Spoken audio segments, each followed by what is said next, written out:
Tenemos varios árboles grandes alrededor de nuestra casa que dan sombra a gran parte del jardín. Debido a que los árboles son tan altos, cuando miro por la ventana en un día soleado, veo su sombra, pero casi nada del árbol real hasta que salgo de mi casa y miro hacia el cielo.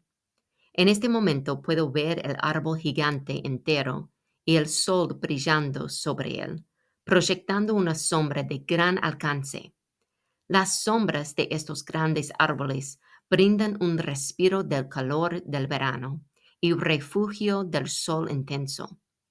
Pero aunque sea muy buena, la sombra de un árbol no emite oxígeno, ni produce flores, ni da frutos, ni provee hogar para los pájaros, ni sirve de refugio de la lluvia. Y claro, si no hubiera árbol, no habría sombra. El escritor de Hebreos habla de una sombra mucho más importante. Explica bellamente cómo la ley y el sistema de sacrificios del Antiguo Testamento eran solo una sombra de algo mejor que estaba por venir. Hebreos 10:1 dice, la ley es solo una sombra de los bienes venideros, no la presencia misma de estas realidades. Por eso nunca puede perfeccionar a los que se acercan para adorar mediante los mismos sacrificios que se ofrecen sin cesar año tras año. La palabra griega traducida como sombra aquí es skia, que según Thayer es una imagen proyectada por un objeto y que representa la forma de ese objeto, opuesta a la cosa misma. La ley en el Antiguo Testamento o el Antiguo Pacto era solo una sombra, solo una imagen proyectada por la cosa real, representando la forma de cosas mejores que estaban por venir. En el Antiguo Testamento, al pueblo de Dios se le exigía sacrificar animales para que sus pecados fueran perdonados. Por supuesto, como todos nosotros, ellos continuaron pecando y tuvieron que ofrecer sacrificios continuamente para expiar su pecado.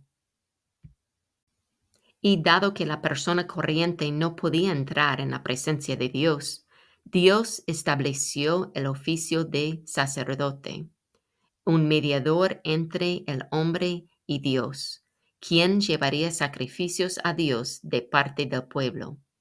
Aunque sus efectos fueran temporales, el derramamiento de la sangre del animal era un ritual necesario para ser perdonado por pecar contra un Dios santo y justo. El comienzo de Isaías 59:2 dice, son las iniquidades de ustedes las que los separan de su Dios. Nuestro pecado nos separa de Dios y tiene que ser expiado. En Levítico 17:11, Dios dice, porque la vida de toda criatura está en la sangre. Yo mismo se la he dado a ustedes sobre el altar para que obtengan el perdón de sus pecados, ya que el perdón se obtiene por medio de la sangre. Y Hebreos 9:22 dice, de hecho, la ley exige que casi todo sea purificado con sangre, pues sin derramamiento de sangre no hay perdón. Sin derramamiento de sangre no hay perdón de los pecados que devastadoramente nos separan de Dios. Entonces, ¿qué hace un Dios justo que quiere tener una relación personal con nosotros? Establece el oficio del sacerdote y el sistema de sacrificios. Hebreos 5:1 dice, todo sumo sacerdote es escogido de entre los hombres. Él mismo es nombrado para representar a su pueblo ante Dios y ofrecer dones y sacrificios por los pecados. Pero como dice Hebreos 10:1, esto era solo una sombra de los bienes venideros. Una mejor expiación vendría a través de Jesús, un mejor sacerdote y un mejor sacrificio. Hebreos 8:6 dice acerca de Jesús, pero el servicio sacerdotal que Jesús ha recibido es superior al de ellos, así como el pacto del cual es mediador es superior al antiguo, puesto que se basa en mejores promesas. El sistema de sacrificios bajo el antiguo pacto era solo una sombra de algo mejor que vendría, un mejor pacto a través de Jesús, con un sacrificio perfecto y acceso directo a Dios. En el antiguo pacto, el pueblo necesitaba sacrificios continuos y un sumo sacerdote que interpusiera entre ellos y Dios. En el nuevo y mejor pacto, Jesús se convierte en ambas cosas para nosotros. Él se convirtió no solo en nuestro sumo sacerdote, el que ofrece sacrificios, sino también en el sacrificio. Hebreos 7:27 dice, a diferencia de los otros sumos sacerdotes, él no tiene que ofrecer sacrificios día tras día. Primero, por sus propios pecados y luego por los del pueblo, porque él ofreció el sacrificio una sola vez y para siempre, cuando se ofreció a sí mismo. El sacrificio de Jesús solo necesitaba ocurrir una sola vez y para siempre, no continuamente como era necesario bajo el antiguo pacto. Cuando Jesús dijo en Juan 19:30, consumado es, quiso decir exactamente eso. Nunca más sería necesario sacrificar un animal por nuestros pecados. Nunca más necesitaría Jesús ser sacrificado por nuestros pecados. Nuestra deuda del pecado fue pagada en su totalidad una sola vez y para siempre. Ese solo sacrificio literalmente rascó el velo que una vez separó al hombre de la presencia terrenal de Dios en un lugar santísimo.